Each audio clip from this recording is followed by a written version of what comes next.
اليوم بعد الانتخابات طبعا هناك محطة جديدة، انتخابات رئيس الجمهورية، ومنذ يومين انتهت الدورة الثانية للانتخابات التشريعية، لأنه كان من المهم حتى الواحد يعرف التشكيل الجديدة والهيكلية للسلطة الفرنسية الجديدة. موقف الرئيس الجديد خلافا لبعض التوقعات أو بعض محاولة الاستنتاجات اللي صارت خلال الحملة الانتخابية، لأنه يومها قال على أنه قد تعيد فرنسا النظر في العلاقة مع النظام السوري، بما أوحى للبعض على أنه ممكن يتغير موقف فرنسا. لحسن الحظ طلع هو نفسه واللي هو أفضل من كل المرشحين الآخرين بالمطلق تقريبا. في مرشح صغير كان هو منذر الحزب الاشتراكي اسمه مسبينو، ما طلع لأنه أخذ أقل نسبة تقريبا. كما تعرف الحزب الاشتراكي انهار تماما بالانتخابات سواء الجمهورية أو الانتخابات التشريعية. إذا استثنينا هذه الحالة بيكون السيد ماكرون هو أفضل المرشحين الذين كانوا بمقاربات خلال الحملة الانتخابية اللي أقرب تماما للمسألة السورية. وتبين اليوم بعد ما رجع بالانتخابات وصار لقاء فيه حتى قبل ما تخلص الانتخابات التشريعية، في اليوم التالي لزيارة بوتين حدث لقاء كان هون الدكتور حجاب، وكان الثلاثة آخرين من أعضاء وفد الولاية العليا التقوا بشكل غير مبرمج، ما كان مبرمج الحقيقة ببرنامج الزيارة اللقاء مع السيد ماكرون، وإنما كان هناك برنامج مع مسؤولين مهمين بالإدارة قصر الإليزيه وعلى وجه التحديد السيد المستشار الدبلوماسي للرئيس ورئيس أركان هيئة قصر الإليزيه، وهو بالعادة دائما بيكون ضابط كبير، لأنه كان رتبة أميرال يعني أعلى رتبة بالقوات البحرية اللي هو عمليا قائد السوري التابع.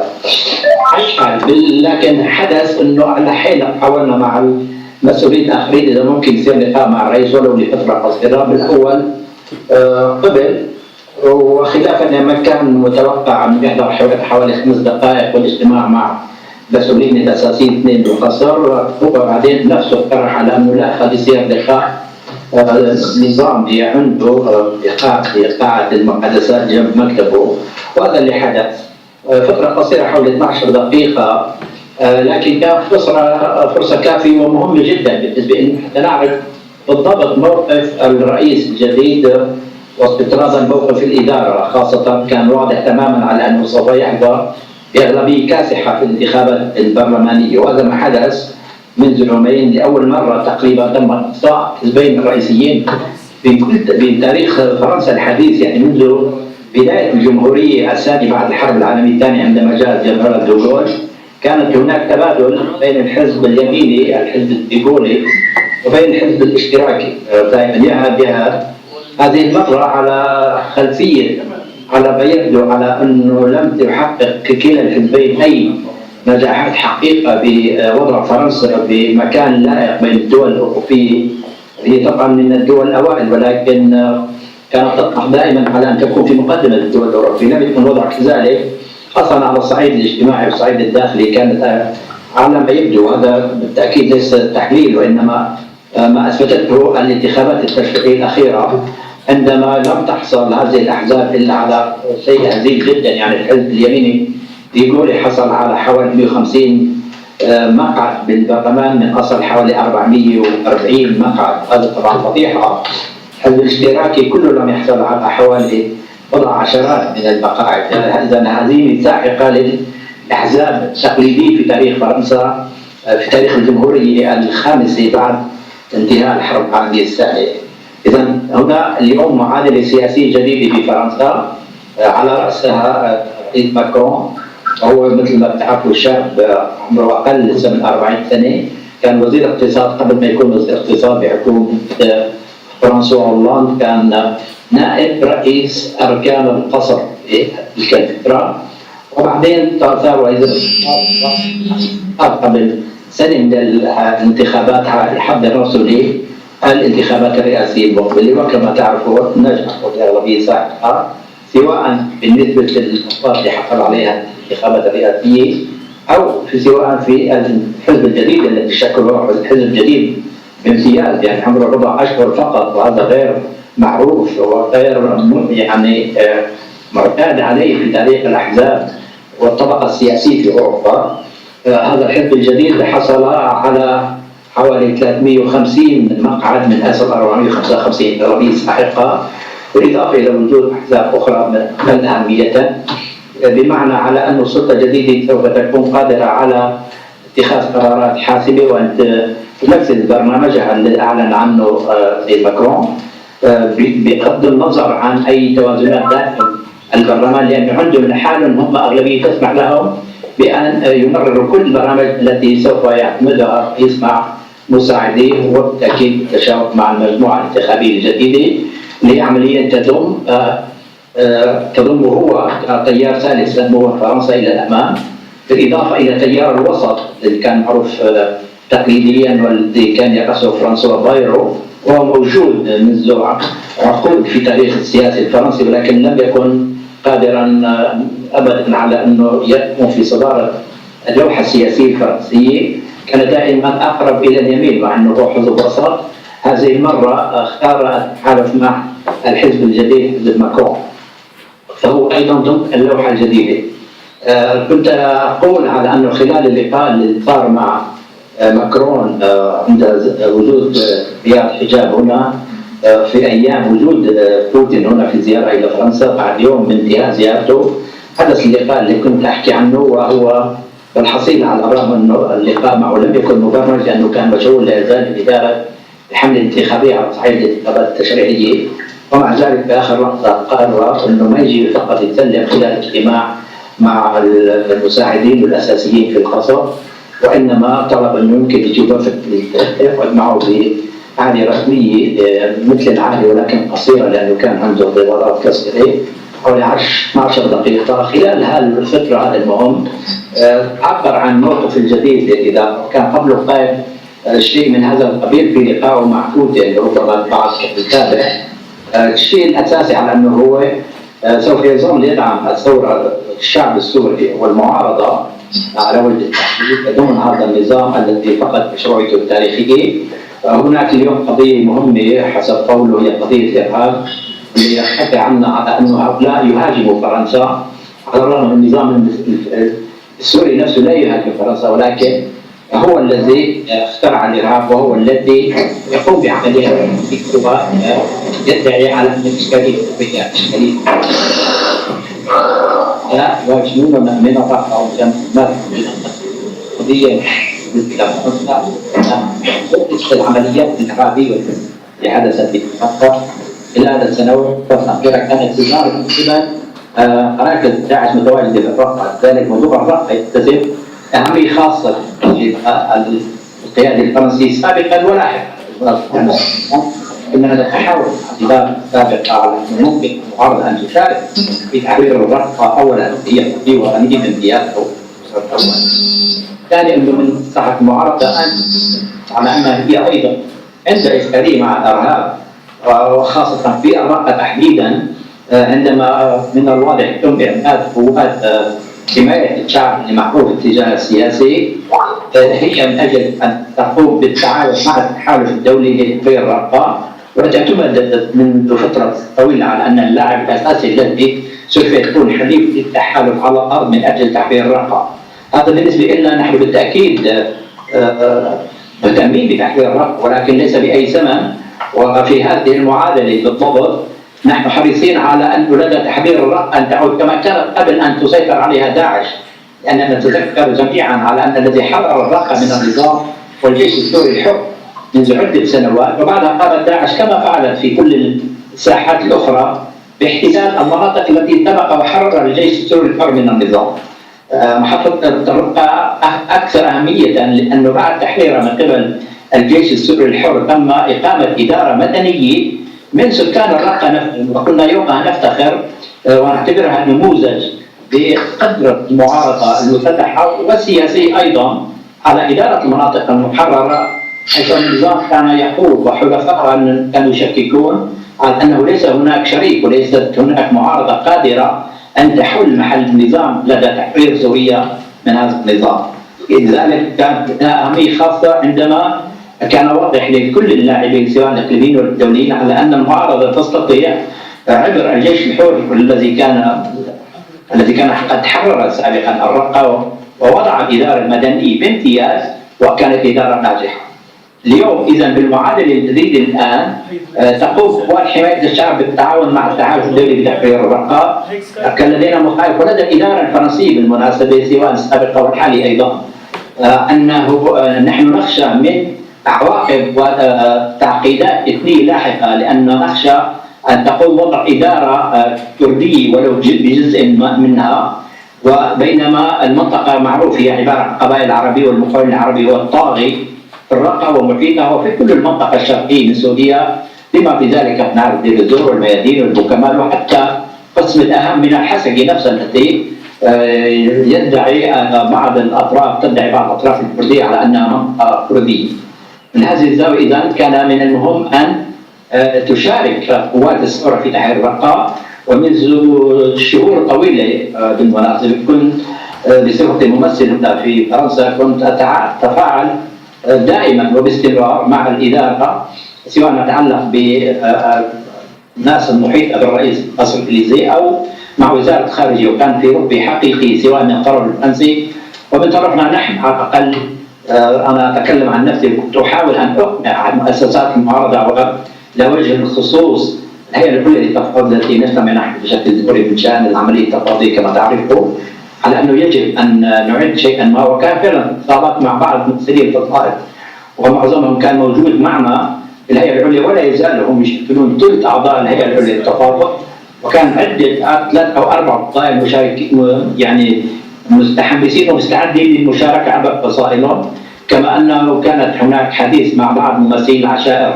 في منطقه الشرق ومؤخرا حتى في منطقه منبج على انه ممكن تعبئه بضعه الاف من المقاتلين من العشائر العربيه تشارك، بالاضافه الى ما يمكن تعبئته عبر الفصائل المسلحه الموجوده السوريه سواء في الشمال او الجنوب، بحيث يكون تواجد مهم للمعارضه في عمليه تحرير الرقة لكي نتجاوز امكانيه ان تتم هناك اداره لا تعكس الواقع الديموغرافي والاثني فلنقل في الشرق، وتخلق لنا نوع من الاشكاليات الجديده ونوع من الحساسيات وربما الصدامات التي في الشرق التي نحن بغنى عنها. بالنسبه لفرنسا ايضا على نفس الاهميه كما قلت، لانها تعرف جيدا وهذا موضوع موثق تماما من قبل اجهزه المخابرات على ان كل العمليات الارهابيه التي حدثت في فرنسا كانت تدار من الرقة، هذا ما جعل موضوع الرقة ايضا ذو اهميه خاصه بالنسبه للفرنسي. ولكن للاسف اقول بكل شفافيه لم نقم باي شيء حقيقي على الرغم من كل الرغبه والمحاولات المستمره بالتواصل تقريبا كل اسبوع، وقد لدى طرحه الموضوع في الهيئه العليا لم يلاقي اي نوع من التجاوب على الاطلاق، ولست ادري على الاقل كثير لانه لم يقل لي احد لماذا لم ننجح بهذه المحاوله التي كانت هناك العديد من الفصائل وبعض المعلومات التي ايضا كنت على التنسيق معها من رموز العشائر اللي كانوا يقولوا انهم مستعدين. اكثر من ذلك اقول هذا وارجو ان يبقى الموضوع بحدود لا يطلع بعد مساله الاداره الفرنسيه يومها، لانه عندنا امكانيات على تواصل مع ممثلي العشائر والقبائل السوريه، هل والفصائل ايضا لدى وجود امكانيه لتعبئه كبيره من اجل المشاركه قبل المعارضه المسلحه السوريه، هل تقوم تعدي فرنسا لدعمها؟ وكنت ألمح إلى ما يعتقد أو يمكن فهمه بالتسليح، وكان الجواب حاسم نعم نحن مستعدين. لذلك صرت أكثر حزما طرح الموضوع لدى المعارضة على وجه الخصوص الهيئة العليا، لكن لم يكن هناك رد فعل لا سلبي ولا إيجابي. لا أدري لماذا، ولكن يمكن للإنسان أن يستقرأ الأحداث. لا أريد أن أدخل في هذا الموضوع، لكن أنا أعرض هذا العرض في إطار تقييم السياسي الفرنسي السابق أو اللاحق حول القضية السورية.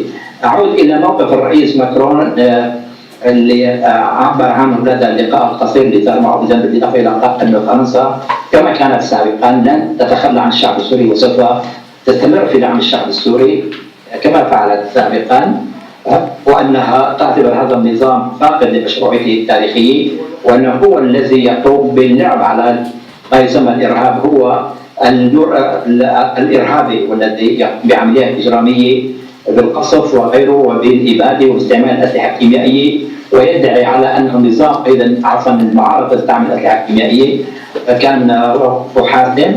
الشيء المهم الذي كان التعبير عنه بشكل دقيق بدون دخول بالتفاصيل أخرى هو أنه قال لك قد قلت للرئيس بوتين أول البارحة على أنه لدى فرنسا خطين حمر اثنين، أولهما أنه إن تجرأ النظام السوري مرة أخرى باستعمال الأسلحة الكيميائية فإن فرنسا هذه المرة هي التي سوف تقوم بالرد.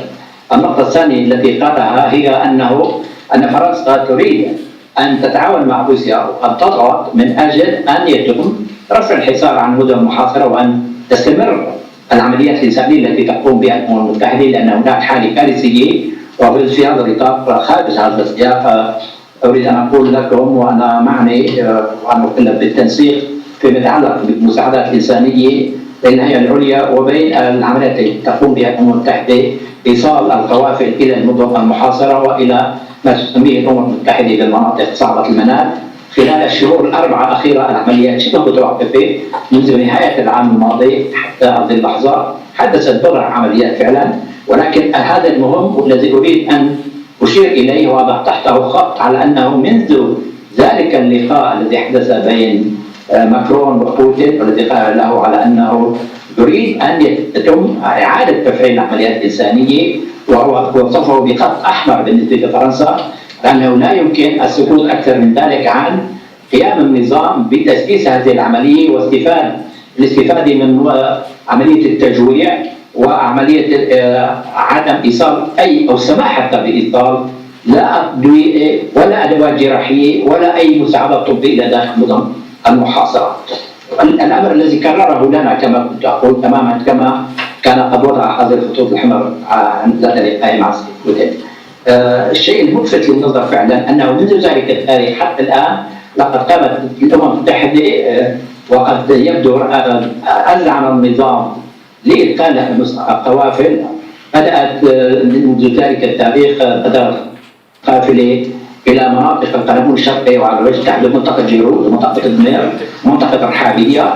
منذ الأسبوع الماضي دخلت قافلة إلى تلبيسة التي تقريبا تعاني حالة كارثية بامتياز في ريف حمص الشمالي، وآخرها أول البارحة تم قافلة إلى حرستا والتي يمكن عرفت بالوسائل الإعلام على أنه تم إطلاق النار على أصيب شخص من مرافقي القافلة وهو على ما يبدو من موظفي الأمم المتحدة.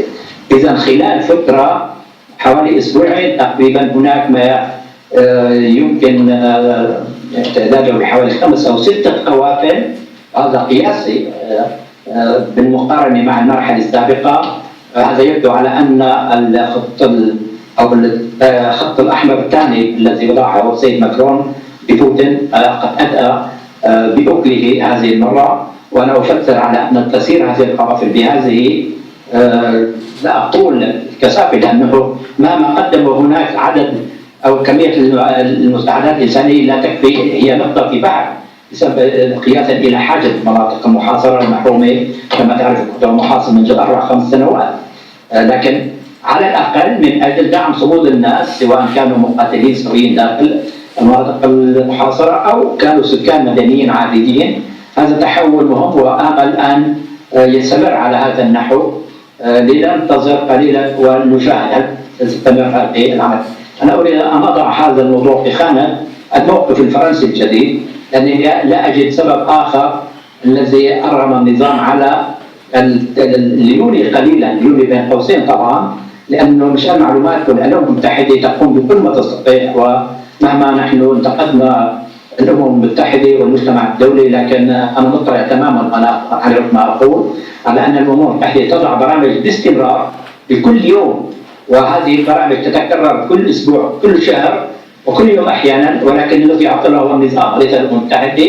لدى الأمم المتحدة مستودعات مهمة في دمشق وحلب وحمص، وهي نقاط إرسال المساعدات إلى المناطق المحاصرة سواء في ريف دمشق أو في ريف حماة الشمالي، لأن نعرف حماة اليوم أصبحت كلها تحت سيطرة النظام بما في ذلك حي الحرب، وأيضا في الريف الحلبي أيضا. اللي عم يصير دائما أنه النظام لا يعطي موافقات، أنه لا تستطيع أي قافلة توجه إلا إذا كانت هناك موافقة مبدئية من النظام. الطلبات تقدم إلى وزارة الخارجية السورية دائما بما طلبوا مستمر. أحيانا الطلبات موجودة عندهم على مدى أسابيع، أحيانا إن وافقوا فيقولوا شوفوا أيضا مع محافظ المنطقة المعنية، وإن وافق المحافظ يقولوا شوفوا مع فروع العمل. هي عملية إذن ممنهجة مقصودة من أجل أن يتم الضغط على السكان في هذه المدن لإجبارهم في النهاية على عقد مصالحة، كما حدث كما نعرف في دارية والمعظمية وفي وادي بردة وفي حي الوعر وفي العديد من المناطق بدون أن نعددها. هي عملية حوالي 10 مدن اليوم تمت عقد مصالحات بالقوة، بما في ذلك عمليات التغيير الديموغرافي وخاصة في المدن 4 كما نعرف، اللي هي عندنا بداني ومضايا من جهة وكفرية وفوعة. هذا موضوع مستقل ويحتاج إلى بحث لحاله، لأنه كما نعرف العواقب التي حدثت هذه لم تكن عملية تهجير قسري، وإنما كانت عملية تغيير ديموغرافي وإثني بامتياز، لأنه تم استبدال سكان مدن بمدن أخرى وهي الكفرية والفوعة كما نعرف.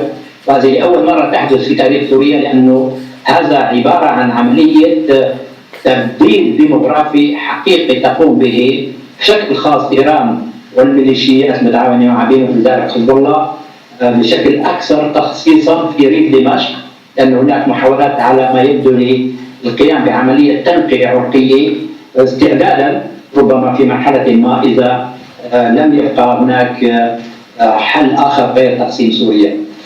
إذا هذا الوضع على الصعيد الإنساني. أنا ذهبت بعيدا لأن هذا الموضوع بحد ذاته مهم بالحقيقة، بغض النظر عن تناول موضوع فرنسا والموقف من الثورة السورية، لأنه هذا اليوم أيضا جزء من الموقف الفرنسي كما كنت أقول منذ قليل بعد مجيء الرئيس ماكرون ووضع يعني متطلبات حادة بشكل خط أحمر بالنسبة لروسيا على أنها يجب أن تضغط على النظام من أجل أن يعود تفعيل العمليات الإنسانية.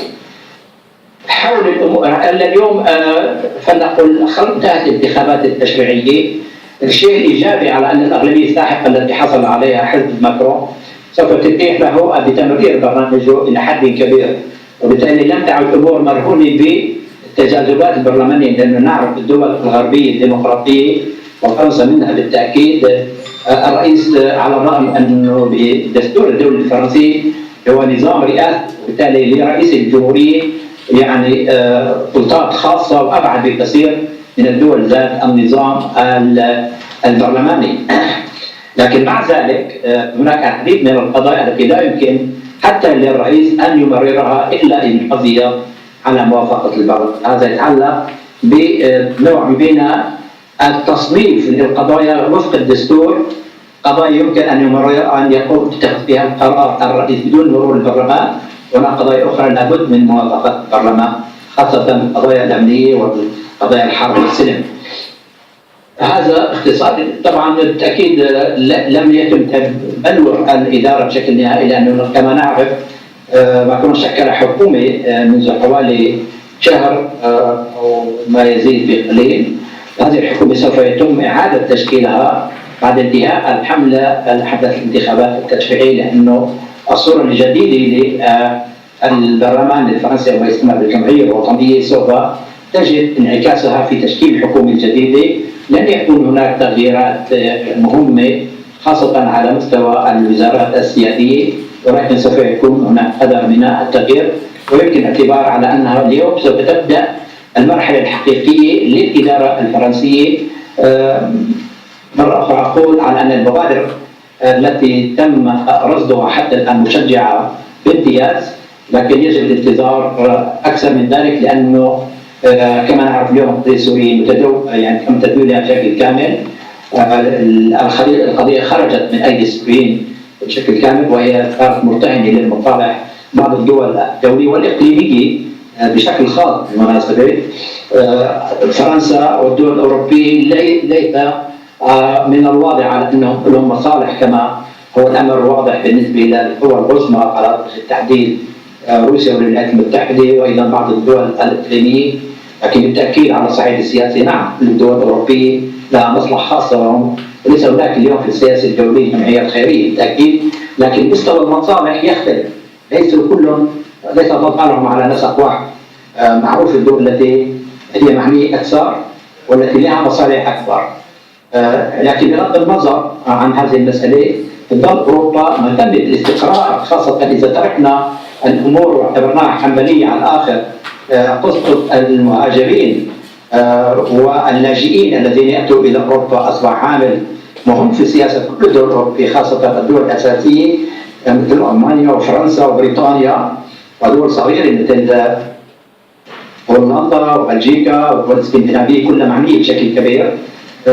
هذا أيضا مرتبط إلى حد كبير بهذه الموجات التي دخل معها كما يعرف الجميع هنا على الأقل اعتقادي، جميعكم تعرفون هذه القضية، على أنه دخل مع المهاجرين أو اللاجئين مئات العناصر من المجموعات المتطرفة الإرهابية، بالإضافة إلى مئات من النظام السوري الذي يلغم هذه الموجات الجديدة لأمور استخباراتية ولأمور تخريبية بالنسبة للمعارضة. نحن نلحظها في كل يوم هنا في أوروبا، الجاري مملوءة بناس يرفعوا سقف عالي ويزاودوا على أكثر الوطنيين من أجل التغطية على دور يقوم به لصالح النظام. يعني يرفعوا يزاودوا على كل القضايا، وهم بالواقع يحاولوا تهشيم المعارضة واللعب، لأنه من يريد أن يخدم أجندة النظام الاستخباراتي بالتأكيد لن يأتي يدافع عن النظام. الأبيات التي يتبع معروف الاختراقات الرهيبة التي كان يفتخر بها بشار أسد، وكما يذكر الكثيرين منكم على ما أعتقد، لكن أنا شاهد أنه قال في يوم من الأيام أنا لقيت سلسلة المعارضة السوداء، ذهب مرة وقال نصف المعارضة هو يسيطر عليها، بمعنى أنه مخترق اختراق كبير. وهذا باعتقادي ليس سر على أحد سواء بالفصائل، لأن ما حدث بحلب بالمناسبة وغير حلب كان هناك من يعطي إحداثيات بدقة وتقوم الطائرات بالقصف بدقة متناهية في أحياء حلب الشرقي وفي غير المحافظات. كل الفصائل كلها هناك بشكل أو آخر مدعومة من قبل استخبارات النظام، بالإضافة إلى الشق السياسي هنا حدث ولا حرج. بشكل عام سوف نشاهد في الأسابيع أو الأشهر المقبلة الصورة النهائية بعد أن تتبلور تصور الإدارة الفرنسية من القضية السورية، وأهم من ذلك ما هي الخطوات العملية التي سوف تأخذها في هذا المجال ضمن التعقيد الذي كنا نتكلم عنه، وهو تدوير الأمور بامتياز واللي خرجت نهائيا يعني من أيدي اللاعبين السوريين، خاصة ضمن التجاذبات اليوم الأمريكية الروسية وغيرها من اللاعبين الإقليميين. لكن باختصار لا أعتقد أنه سوف يكون أي تغيير ملموس بالسياسة الفرنسية. الأمور التي أوردتها وهي أمور عيانية وليست تحليلية تدل على أن موقف فرنسا لن يكون أسوأ مما كان سابقا. هذه بصورة عامة بتعطيها اللمحة. إذا كان حدا من الأصدقاء عنده أسئلة يتفضل، أنا مستعد الجرح. أهلا بكم. شكرا دكتور منذر. أستاذ محمود حمام. الله يعطيك العافية دكتور منذر. نبدأ من الأسئلة من هون أو المداخلات. الأستاذ محمود حمام مستشار العام لتيار الوعد السوري، تفضل أستاذ محمود. يا عفوا يا ريت تعلوا صوتكم لأني ما عم بسمعكم. شوي كمبيوتر مصطفى. الله يعطيك العافية دكتور. رح نبدأ بالمداخلات والأسئلة من عند الأستاذ محمود حمام مستشار العام لتيار الوعد السوري، تفضل أستاذ محمود. يا الوعد، أهلا بك. تحياتي أستاذ منذر. السلام عليكم يا شباب، الله يعطيكم العافية.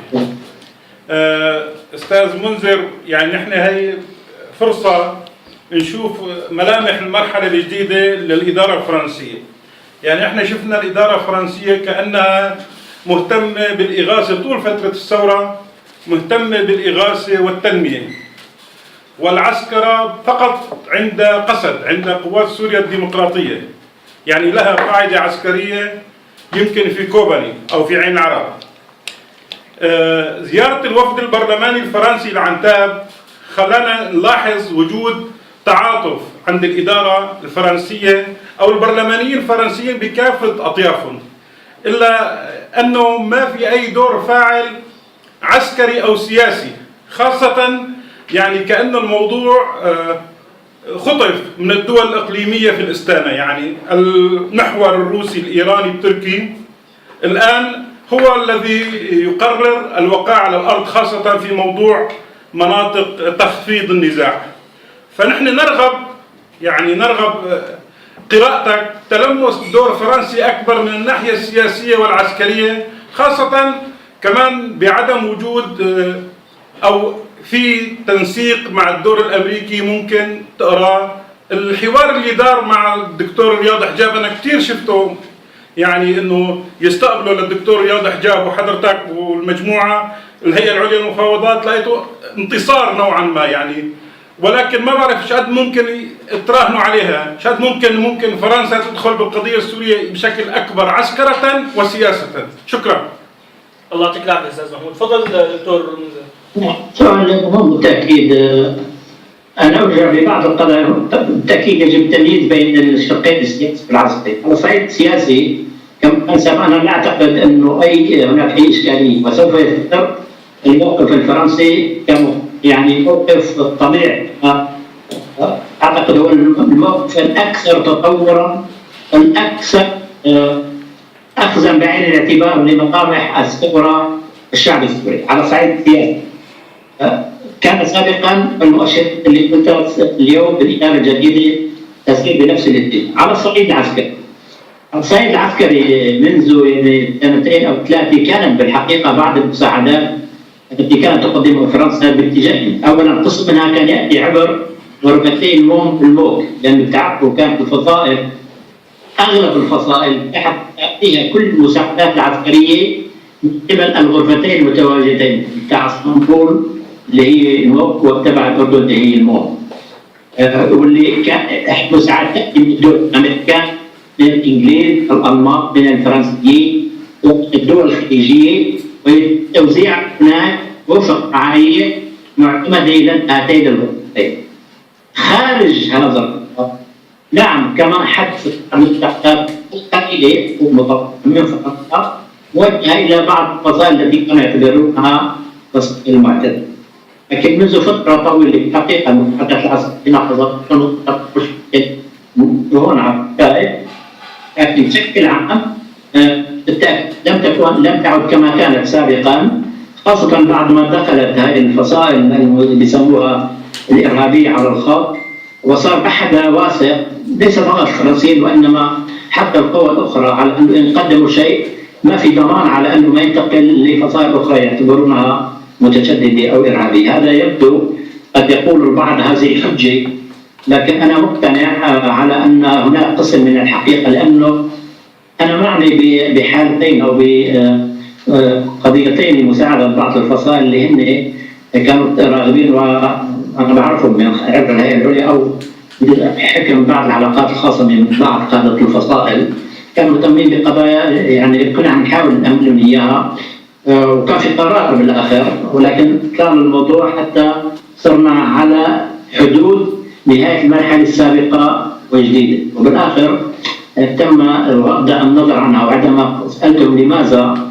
قالوا نخشى أن نقوم بها ثم تأتي إدارة لا نعرف من هي، لأنه كان هناك توقع أن تأتي إدارة لفيون اللي هو كان عنده اتصال ساحق واللي هو ممثل للحزب اليميني، وبعدين احترق بقضية توظيف مرته وأولاده وانتهى، خرج من اللعبة تماما، لأنه هذا كان يطمح وكان يقول علنا على أنه سوف يعيد فتح السفارة الفرنسية لدمشق، يعني سوف يعيد، وكان يعتبر أن بشار أسد يقوم بالعمل ضد الإرهاب بالتعاون مع بشار أسد. لذلك كانت هناك مخاوف على أنه إن عملوا شيء وجه واحد مثله أو مثل لبنان هاي الممثلة اليمين المتطرف، فقد تتم متابعة الإدارة السابقة على أنهم كانوا يسلحوا مجموعات تعتبرها الإدارة الجديدة إرهابية.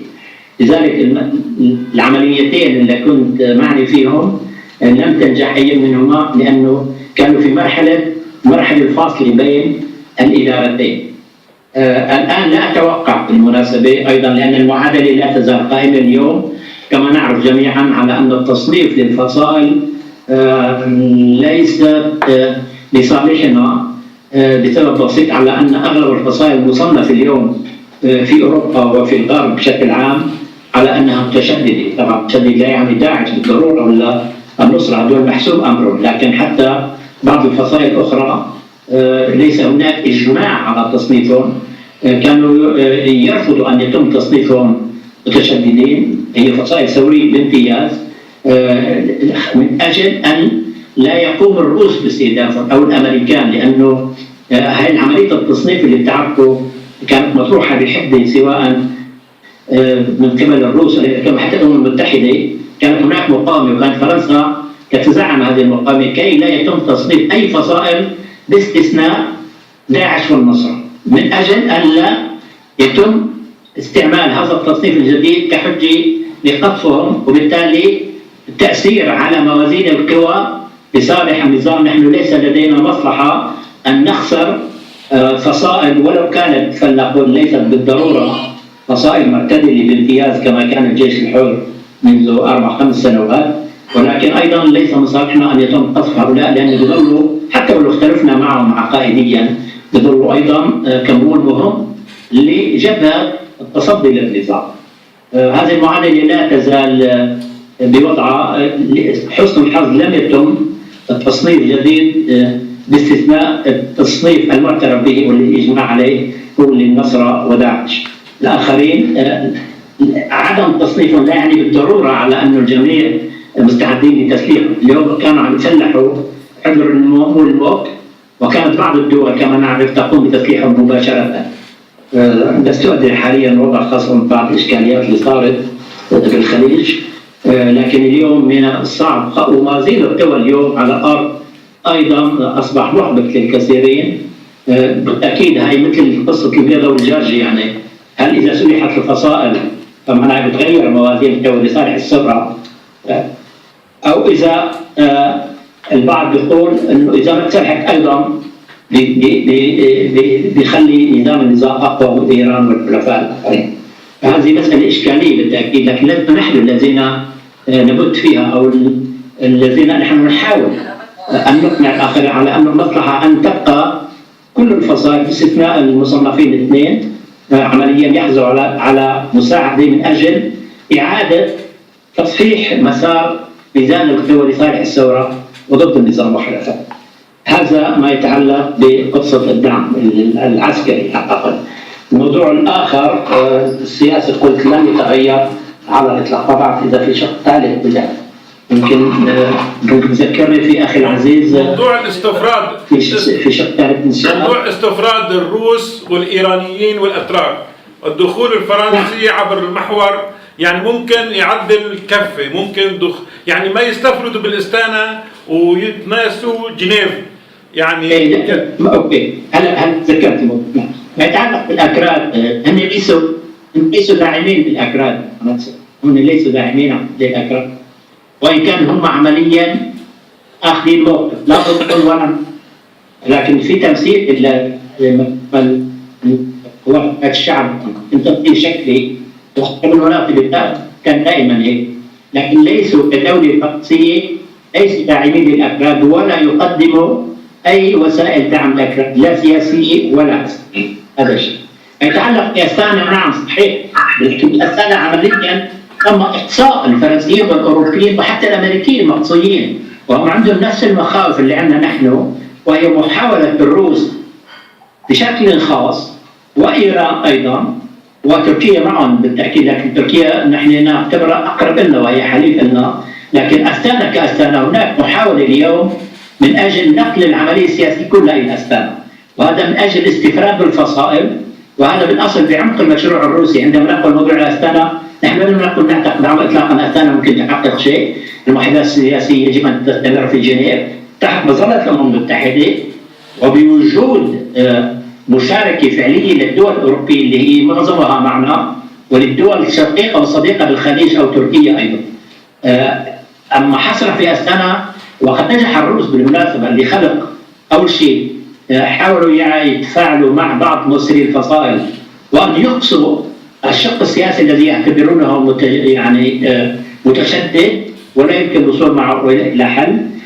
هذه قضية خطيرة والفرنسيين ضدها بنفس القدر اللي نحن ضدها، لكن يقول إذا كانوا كما نقول إذا كانت أستانا قادرة على تثبيت وقف إطلاق النار وهو الهدف المعلن وإقرار آليات لمراقبة إطلاق النار فليكن، لأن هذا قد يخلق أرضية مناسبة للعملية السياسية فقط الشق السياسي تحديدا في جنيف، لكن هذا لم يحدث حتى الآن، وبالتالي هناك أسئلة كبيرة حول أداء أستانا وحول أنها هل حققت فعلا الوظائف أو الأهداف التي تم تصميمها من أجلها. أنا أقول بكل ثقة لا، حتى الآن ليس هناك وقف إطلاق نار حقيقي. الآلية الأخيرة التي تدعوها مناطق مخففة التوتر ومناطق آمنة، هناك خشية حقيقي أن تتحول إلى مناطق نفوذ وأن تشكل مقدمات لتقسيم سوريا في المستقبل.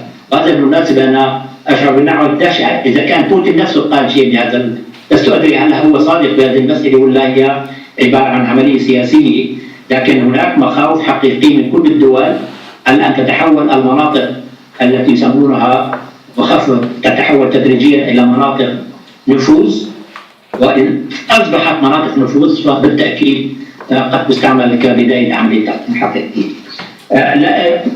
مسمى اللبس الفرنسيين غير معنيين بهذه المسألة وليسوا هم متحمسين لأستانا. أستانا فرضوها اللاعبين الثلاثة اللي تعرفوهم، حتى الأمريكان لا يزالوا يحضرون أستانا كمراقبين، وهم أيضا تعرفوا عبر تواصلنا مع الأمريكيين ومع السفير الأمريكي اللي هناك الرقمي لم أشعر يوما على أنه يفعلوا على أستانا، ولكن بانتظار أن يتم بلورة الموقف الأمريكي لإدارة ترامب يكونوا متواجدين، هم يحضروا مراقبين في أستانا ويحضروا أيضا اجتماعات جنيف مثل السفراء ال15 دولة اللي هم يسمونها أصدقاء سوريا، يحضروا تقريبا كل الاجتماعات على هامش الاجتماعات، ويتم اجتماع بينهم وبين الوعد المفاوض والهيئة العليا للتفاوض المتواجدة في جنيف أكثر من مرة خلال كل جولة من جولات المفاوضات، لأنه يريدوا أن يعرفوا كيف تتحول الأمور وهل هناك آفاق لحل سياسي. هذا موضوع آخر. أعمل أني أكون أجبت على السؤال الأخير. شكرا. الله يعطيك العافية دكتور. أستاذ إبراهيم عزمة، أستاذ عبد درويش شفاري تفضل. مساء الخير أستاذ منذر. مساء الخير. من شيء شهر تقريبا بلقاء معنا عملته بالهيئة السياسية اسماعيل مقداد وتيسير نجار وانا، يعني كنا مجموعة، فبدي ذكرك بشغله انه لم يعني في بيأكد انه الفرنسيين لهم دور في سوريا، وسألوك سؤال انت قلت لنا اياه انه هلا اذا يعني سقط النظام في عندكم بديل؟ انت فاجأتني يعني بوقتها وانا انقطع عندي السكايب، فانه قلت لهم لا ما في بديل. يعني لا خليني اصلح لك، لانه دائما وهذا السبب اللي بيخليني لا يعني اشارك بكل حوارات، بما في ذلك الهيئه السياسيه اللي عندي كثير صوره سلبيه عنها. انا لم اقل ما هو ليس هناك بديل، انا قلت انه اذا كان سقط النظام فهل انتم قادرون كمعارضه ان تديروا الامور وان يعني تسيروا الامور؟ فقلت أنا لا أعتقد على أن المعارضة الحالية قادرة على أن تستلم الأمور. الإيرانيين هذا صحيح. وأنا سألت السؤال بالمناسبة ليس من عندي، هذا السؤال موجود بكل مؤسسات المعارضة. نحن ولا مرة لم أسمع حدا قال بالهيئة العليا خلاف، كل الناس يقولون وباعتقاد الائتلاف، إلا إذا كان نعم بعض الناس بالائتلاف أيام زمان، حتى من زمان حتى كان الوضع أسوأ من هيك، كانوا يقولوا نحن مستعدين بكره نحكم سوريا. انا اترككم تفضل لكم انتم تفكروا، واذا حد يقنعني على ان المعارضه اليوم بوضعها الحالي سواء كان الشق السياسي والعسكري هل هي قادره ان تكون، حتى خلينا نستعمل كلمه بديل اكثر، هل هي تستطيع ان تكون بديل بمعنى قادره على السيطره على الامور وعلى اداره سوريا بالشكل الذي طلبته الثوره عندما انتفضت. الثورة كما انطبقت يوما كان نعرف انه كان بدهم الحرية والكرامة، هذا كان عيرهم، وسوريا واحد والشعب السوري واحد، هاي كانت شعارات. هل تستطيع المعارضة اليوم ان تدير سوريا بهذا الاطار؟ سؤال. نعم تستطيع، يعني انا بحملك مسؤولية انت تقول انه ما بتستطيع. يعني هذا جواب كثير خاطئ من عندكم انتم. لا مش رايك معارضة، مش رايك خاطئ. معلش عفوا دكتور، معلش هذه إجابة كثير ضعيفة، وهذه لا، هذه تثبت النظام. ما هو معقول، يعني أنا شخصيا مفجوع بهيك إجابة. هلا جوابك هذا لا حتى تقول معارضه في تدبير ولا ما في. وجود النظام وعدم وجوده هو نتيجه مواجهه الدول الحقيقيه على الارض. انا ايضا اذا كان حدا عنده شك رجعوا لرياض اجاب عمل تصريحات مهمه في ندبه برد شيء من النوع الدقه، رجعوا لكلمه رياض اجاب قال اكثر هيك 10 مرات. يعني شوف اخي العزيز بصراحه يعني لن نقوم ببيع اوهام ولا بامال كاذب لحد. الله يعطيك العافيه. طيب دكتور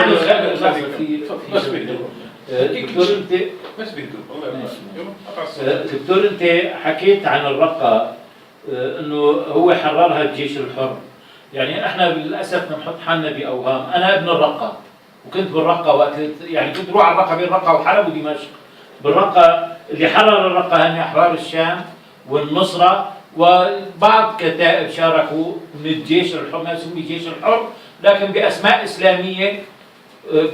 اسلاميه وانتماءات اسلاميه كمان.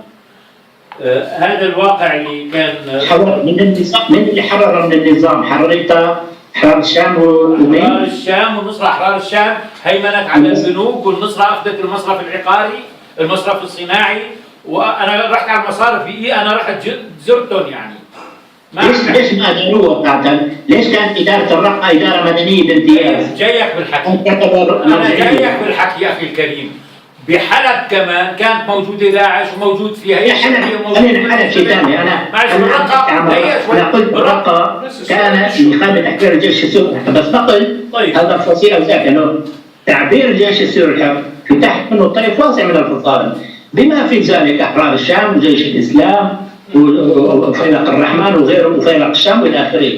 بس بالمناسبه بهذيك المرحله عندما تم تحريرها من النظام كانت هناك غلبه للفصائل التي يسمونها معتدله. انا هيك عمواتي.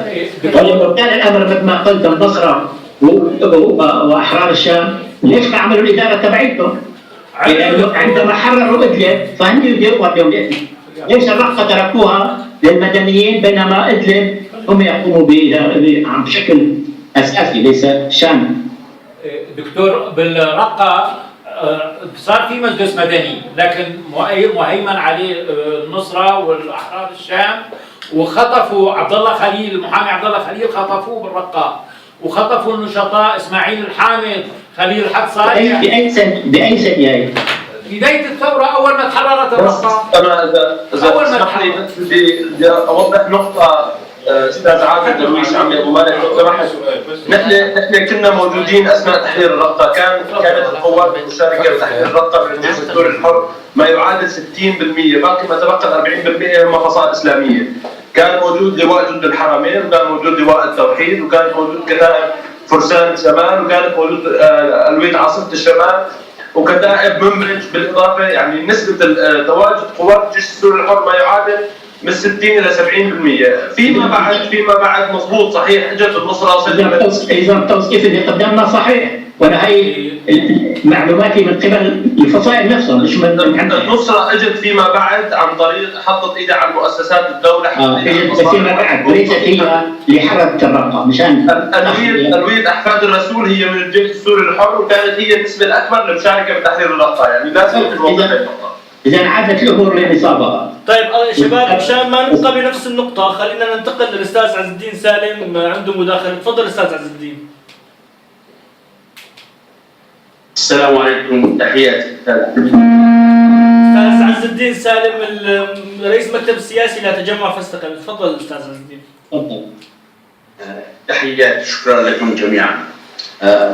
أستاذ منذر أنا أتفق معك أن الرقة تحرر بجهود الجيش الحر تماما ولكن لوجود بعض السلاح الثقيل الذي يعتبر نوعي آنذاك أتت النصرة وهيمنت على الفصائل وبقت كعادتي. أنا لا أريد أن أدخل في هذه الجزئية وإنما أريد أن أسألك سؤال حول السياسة الفرنسية بعد نجاح الرئيس الجديد وتقاربه مع ألمانيا. فهل يمكن أن نغير في السياسات الألمانية وجرها إلى صالح الثورة السورية؟ ونحن نعرف مواقف ألمانيا متحفزة كثيرا تجاه الثورة السورية. وإذا ما تضافرت الجهود الفرنسية البريطانية الألمانية يمكن أن تشكل عامل ضغط على الروس نتيجة الاقتصاد الألماني وحجم العلاقات الاقتصادية. هل يمكن أو في رؤية تستشفونها أن هناك تغيير في السياسات؟ لأن السياسات الأوروبية إذا دخلت ألمانيا مع الدولتين الأخرتين فرنسا وبريطانيا يمكن أن تغير موازين القوى على الأرض.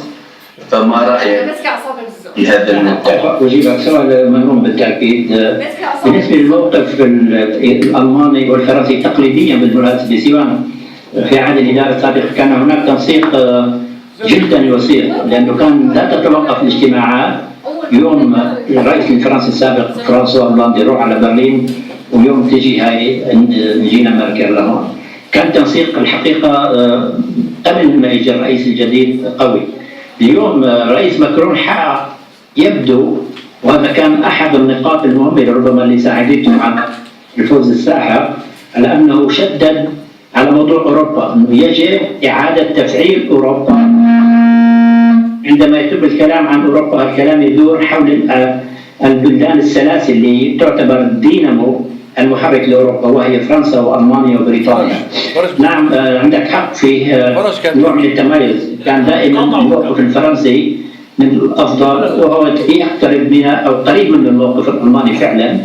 وفي هذه المرحلة أعتقد يعني من الصعب أن ننتظر خرق حقيقي، يعني بمعنى تغير نوعي، لأنه مهما كانت لهجة الرئيس الجديد على أنه يجب إعادة تفعيل الاتحاد الأوروبي، أنا لا أتوقع أن يتم حدوث انقلاب بهذه المعادلة. سوف يبقى كما كان سابقا، ربما قد يتطور قليلا ولكن ليس بشكل يسمح بالمراهنة على انقلاب في الموقف. لكن بالوضع الحالي ليس سيء بالمناسبة. لكن خلينا ننتقل للجانب الآخر المسألة.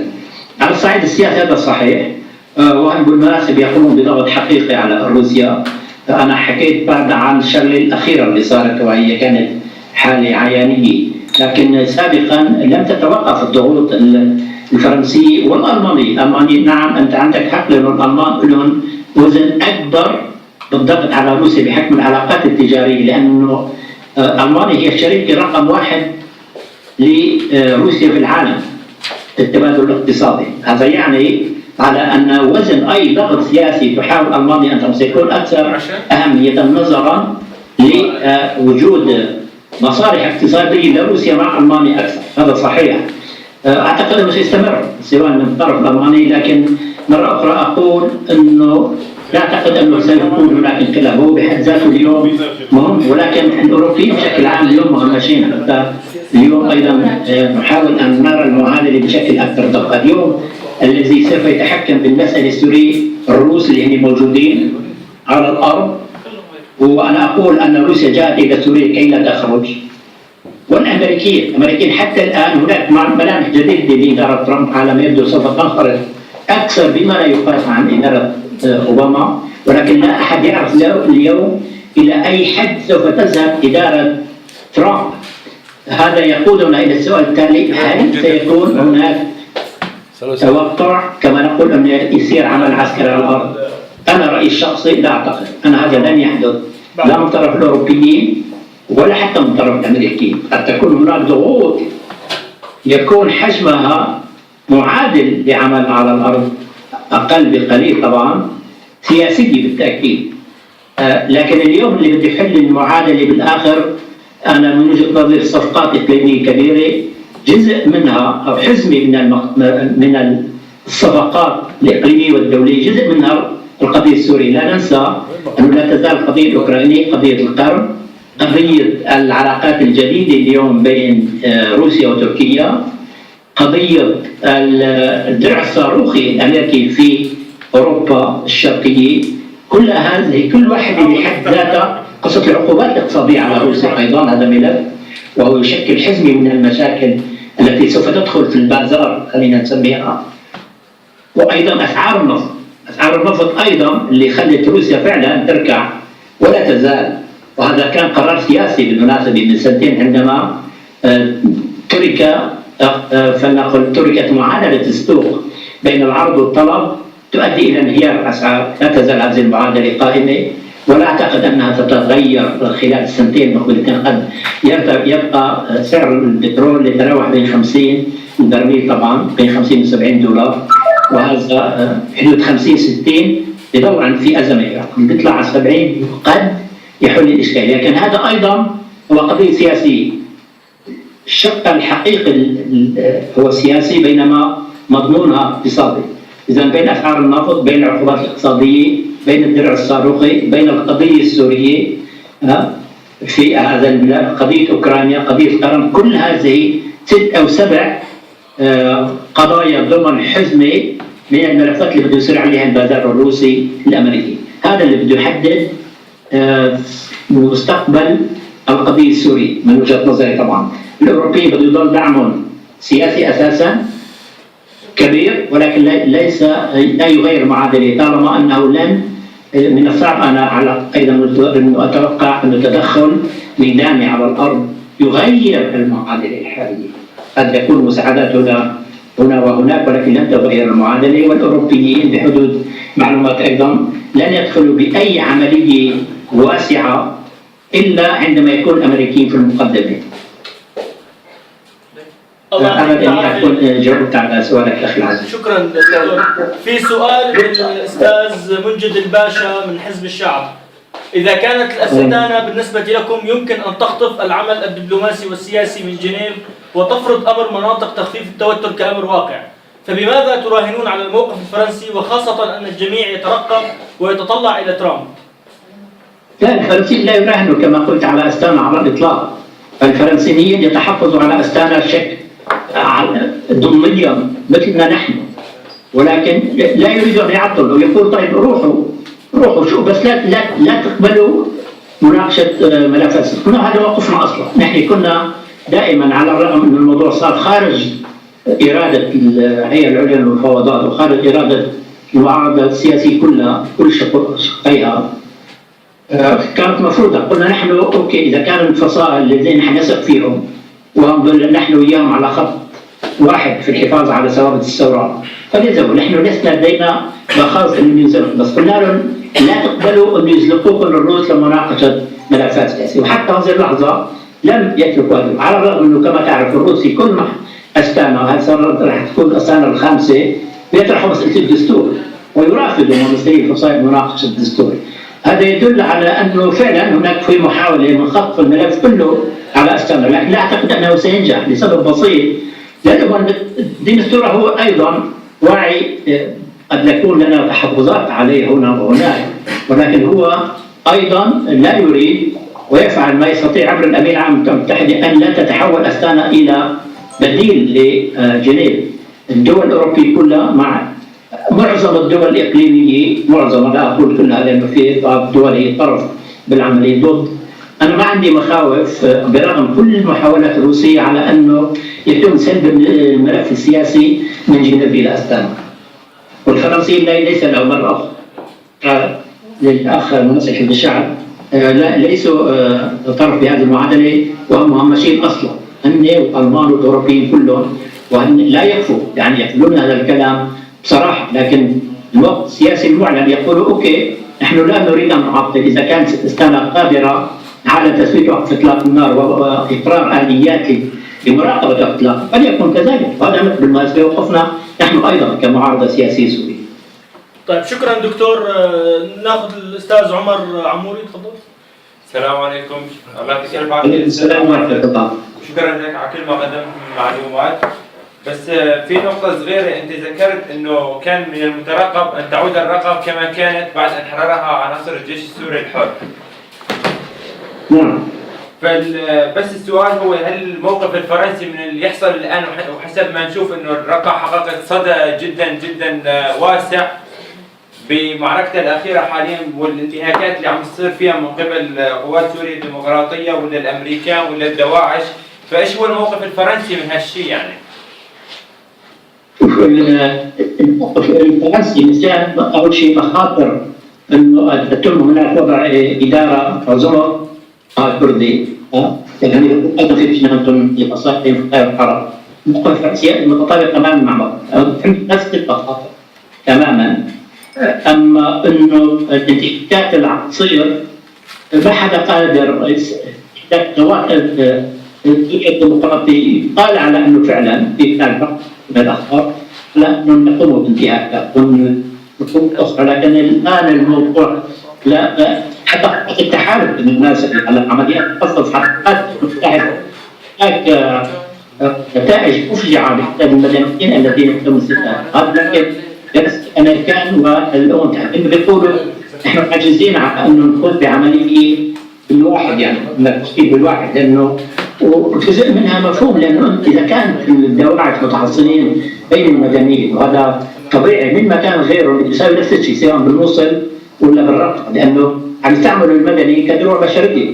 فما هو الخيار؟ إما أنه ما حدا يمس الرقة، لأنه إذا بده يصير قصف فبالتأكيد بده يكون هناك يعني مستهدفين مدنيين. فعندك خيارين، يا اما تركها تحت سيطرة داعش او انك تحاول تحرر بما في ذلك قوات التحالف. الفرنسي ما له طرف اليوم في تحرير الرقة بالمناصرة، ما بعرف اذا كانت بعض طائراتهم مشاركة مع التحالف، بس ليست لديها هذه المعلومات التفصيلية. لكن قصة الضحايا موجودة فعلا، وهن يسأل عن يقولوا نعم في ضحايا، بس بيقولوا ما عندنا خيارات نقوم بعمليات جراحية بالواحد يعني. شكرا دكتور. ناخذ تفضل استاذ عمر سؤال ثاني تفضل. استاذ انت ذكرت انه ممكن ان تقوم فرنسا بالرد في حال تم انتهاكات جديدة في سوريا كيماوية في سوريا، فهل سيكون الرد كرد الامريكان خد وعين ولا في صيغة مختلفة؟ أنا لا أعتقد أنه فرنسا حتسوي تبعت جيوش على الأرض السورية حتى تكون بتصف أهداف محددة، وسائل دفاع جوي أو مطار أو شيء من النوع، مثل ما صار بمطار الشاعرات. قد يكون أكبر بشوية، لكن هذا لا يعني من وجهة نظري أن لا فرنسا ولا غيرها ولا الأمريكان حيبعثوا قوات قاتلة على الأرض وتسقط النظام بشار الأسد. فعليا ما حدا رايد يسقط نظام بشار الأسد يبدو يا دكتور. والله هيك يبدو. طيب الله يعطيك العافيه. ناخذ السيده روضه رضوان، ناخذ دكتور جمال طحان. تفضل دكتور. اذا في شيء. لا ما في شيء خلص. طيب انا الاسئله سالوها. بدي اقول له شغله. دكتور يعطيك العافيه، شكرا كثير لوجودك. الله يعافيك. دكتور انت متاكد انه كل العالم بدها تسقط بشار؟ لا انا ما قلت عدم. زميلك اللي لا بالمعارضه يا دكتور انا شايفه حتى المعارضه بدهم بشار يضل. لا هوني ماني موافق. شوف انا اقول انه حتى رح يبعث جيوش تسقط، لكن هذا ليس كل شيء. هذا لا يعني على انه الدول ممكن تقوم بوسائل اخرى تؤدي فيما تؤدي الى اضعاف او اسقاط. اما انه بشكل الشيء اللي كنا نراهن عليه المعارضه على الاقل كانت تراهن على انه بدها تجي قوات دوليه وتسقطوا، بين هذا رهان خطا. جزء منه بسبب انه المصالح اليوم كل مصالح قضيه ما هو مدى الانخراط الذي يجب ان يقوم به من اجل المحافظه على مصالح. هذا المعيار الثاني ايضا لا نكون ايضا طوباويين ونحط كل المصيبه عند الاخرين. انا بقول لو ان الثوره حافظت على سلبيتها مثل ما كانت سنه 2011 وحتى 2012 كانت تغيرت المعادله تماما. التحول الكبير اللي صار على انه واللي نجح في النظام وكان من صناعه النظام بشكل اساسي هو عندما اولا دفع الثوره الى العسكره، ولم يكن امام الثوره خيار اخر الا ان تتعسكر، لانه مش ممكن يتوقع عليك النار ولا المدافع وتقولي لهم شو اسمه مثل ما بيقولوا دير لي الخد الايمن ديروا الخد الايسر. هذا مش مستحيل. اذا كان ليس خيار يعني لم يكن هذا خيار، كان خيار اجباري. وبعدها حتى حول الموضوع وهو خلق. مين اللي خلق داعش وحتى النصر؟ مين اللي طلعه من السجن؟ سيناي. وكان يبعث له نور الدين مالكي. هو اللي خلق البلوره بل وضع لبنات أساسية الفقائل هاي سموها متطرفة أو اللي حتى قدم السوق على شوف إرهابيين هذا المستوى الشخصي نجح فيها، وبعدين بدأت أمور تتصاعد بنفس الاتجاه. فقد السوق في السنتين الأولانية السلوكية تماما في إطار مدني ديمقراطي دولة المواطنة.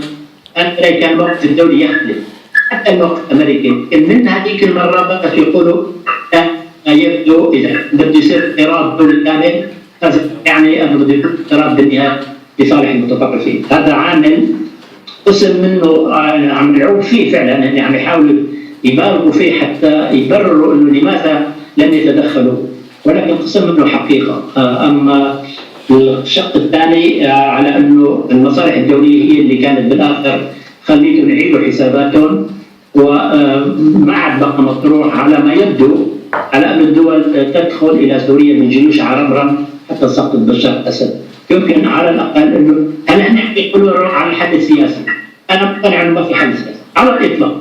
اللي بيراهن على انه بده يفرض النظام بالمقاربه تبعتنا، نحن بدنا هيئه حكم انتقالي ذات صلاحيات تنفيذيه كامله، بمعنى لا يبقى دور لبشار اسد ولا بطاقه، بيكون واحد. تجربتنا هلا لنا حوالي اقل من سنتين تفاوض بجد، لم تقدم ولا بوصه واحد على الاطلاق. لا نستطيع حتى الان ان نناقش عمليه الانتقال، كل مره بدوخونا بسنوات جديده، كل سنتين بصيروا 3 بصيروا 4، بعدين بتجينا انه آلية تشاوري، بعدين هلا بالمناسبه العمليه السياسيه دخلنا بالموضوع، اليوم يريدوا نقل العمليه السياسيه الى مباحثات تقنيه على قضايا دستوريه وقضايا انتخابات، بدهم عمليا يلغوا عمليه مناقشه الانتقال السياسي. هذا خطير جدا. هذا سبب اخر حتى الواحد يعتقد على انه لن نصل يوما مع هذا النظام الى حل سياسي، لانه الشيء اللي هو عم يحاول يسوق انه بيعمل حكومه وحده وطنيه ولا حكومه موسعه مشان يعطي كم منصب يعني بائس للمعارضه، من يجرؤ الدخول بهاللعبه هي؟ ما حدا بيجرؤ. اذا من قرار النظام لن تمشي ولا نحن قادرين نفرض انتقال سياسي حقيقي ضمن التعقيدات اللي عم نحكي عنها، دخول اطراف دوليه، والثوره بحد ذاتها ايضا لم تعد مثل ما كانت بالاول. هذا ايضا حتى يجب ايضا الواحد ما يخدع حاله ايضا. اذا ما في حل سياسي بالمطلق ولا في حل عسكري، اكيد ما حدا قادر يحسن راعي لصالحه.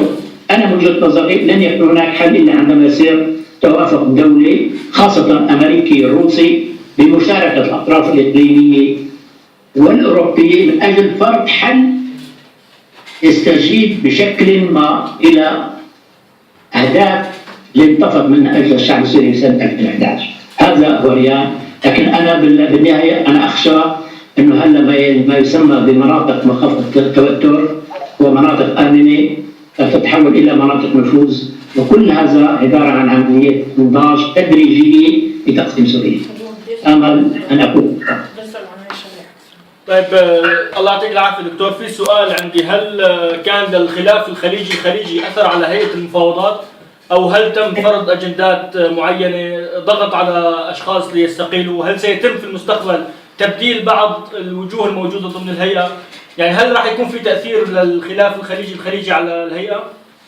حتى الان ليست هناك اي مظاهر التاثير، لانه خذوا بعين الاعتبار اخوان صار الخلاف الخليجي عندما كنا باجتماع بالرياض منذ حوالي، ارجعوا للتاريخ يوم اللي انفجر الخلاف، كان عندنا اول يوم اجتماع بالرياض، وقينا 3 ايام اجتماعات، وخلال 3 ايام صار تصاعد كما تعرفوا غير مسبوق للخلاف والتصعيد اللي صار في هذا الموضوع.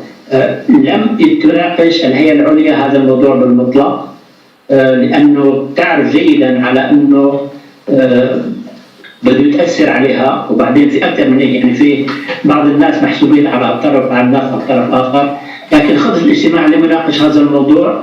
اليوم عم تقولوا على قصه استقالات، نعم، لكن انا لا اعرف بالضبط هل الناس اللي استقالوا، وخاصه الشيخ محاسن الذي احترمه واقدره كبير التقدير يعني اعرفه بشكل جيد، وحتى الاخ حسام الحافظ اللي هو ايضا كادر لا باس به، لست ادري هل هو كان موقف شخصي، لكن ام ان هناك ضغوط.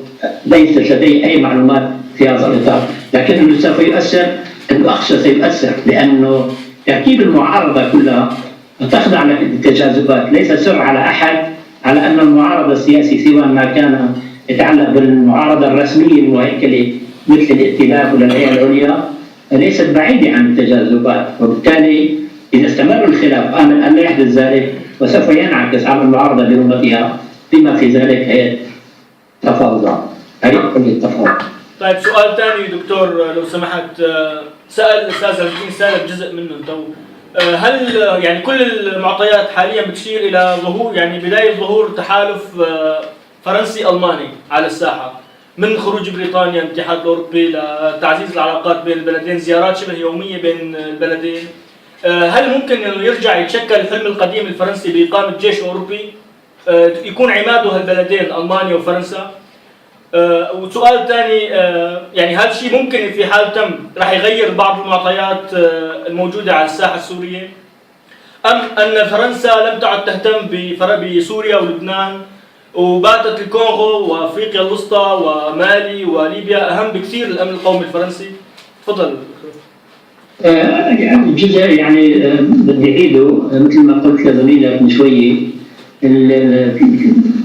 التقارب أو العلاقات الوثيقة اللي عم نشوفها بين فرنسا وألمانيا ليست جديدة، بالعهد السابق قلت وأكرر كانت جدا وثيقة ولم تتوقف الاتصالات يوم سوى أو كان هناك علاقة متميزة بين الرئيس السابق فرنسا وبين إنجيلا ميركل.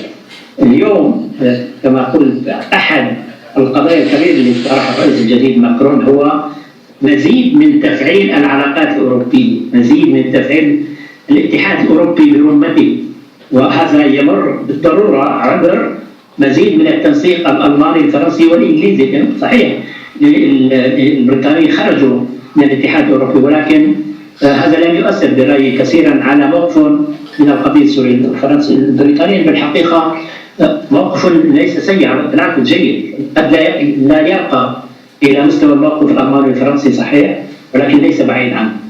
اليوم باللوحة الجديدة لا أعتقد أنه هو سوف يحدث انقلاب كما قلت حول نفس النقطة منذ قليل على الإطلاق، بده يصير تنسيق قد يكون أكبر بشوي من السابق، لكن لن يغير على الأقل فيما يتعلق بتشكيل جيش أوروبي. هذا الموضوع قديم متجدد، لن يتم تشكيل جيش أوروبي في المستقبل المنظور على الإطلاق، تظل المعادلة كما هي اليوم.